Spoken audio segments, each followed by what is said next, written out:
Overview muna tayo ng Hercules Control Impulse 300 Mark II. So this is a 2-channel controller that works with Dejuiced and Serato.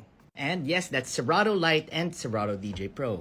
It has a 3-band EQ with gain knobs, pati a filter knob here at the bottom, headphone cue, master output, pati dalawang volume faders tsaka crossfader. Meron din dito tinatawag na beat match guide, and I'm gonna show you how this works a little bit later on. Like I said, it's a 2-channel controller, so the decks are identical. Let's just take a look at the one here on the left. So dito sa taas, meron siyang effects control. You can turn an effect on or off within Serato, and you can also control the depth and the length of the effect. This potentially changes depending on what software and what effect you're using. Ngayon, ito yung jog wheel niya. It's nice and may weighted feel siya. I actually like this. It feels really good.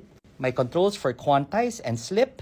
And if you hold down the shift button, you can access the tempo range, pati toggle vinyl mode. Dito naman, may looping controls. So, pwede loop in, loop out, or pwede ka mag-set ng auto loop by turning this on or off.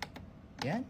And over here at the bottom, you'll be familiar with this if you've used Pioneer DJ controllers. Merong 8 performance pads with different performance modes. My hot cue, my loop, my slicer, pati my sampler. And then if you hold down shift and then you press any of these 4 buttons, you can access the secondary pad modes.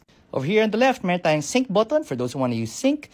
Meron din cue, pati play pause. And of course, may tempo fader tayo dito. Now, this is a little bit short throw, too short for my taste, pero okay pa rin naman. Tingin tayo dito sa harapan, merong headphone output dito, pang 1/8 inch. Tapos, dito naman sa likod, merong RCA master output.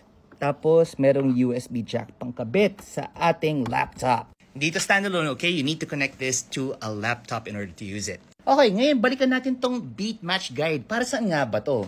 The beat match guide basically shows you kung yung dalawang kanta na pinapatugtog mo ay nagtutugma. Paano natin malalaman kung nagtutugma sila? Well, there are 2 ways that you can find out. You don't need the controller for the first one. Basically, pwede mo tignan yung software mo kung pareho yung BPM nila. The 125, the 125, that means they are already in the same tempo. Now, the only thing that you have to think about is to make sure na you're playing it at the right time. So, sabihin natin yung phrasing mo tama, pati yung actual mo na transient beats dito nagla-line up.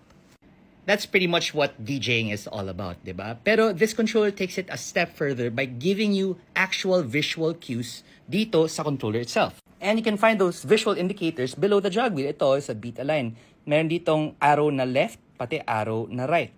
You'll find them on both of the jog wheels. Pag umilaw ito, ibig sabihin kailangan mong bilisan ng konti para mag-line up yung beats. Pag ito yung umilaw, yung nasa kanan, ibig sabihin kailangan mong bagalan ng konti para mag-line up yung beats. Yan na yun, a little overview of the Hercules DJ Control Impulse 300 Mark II.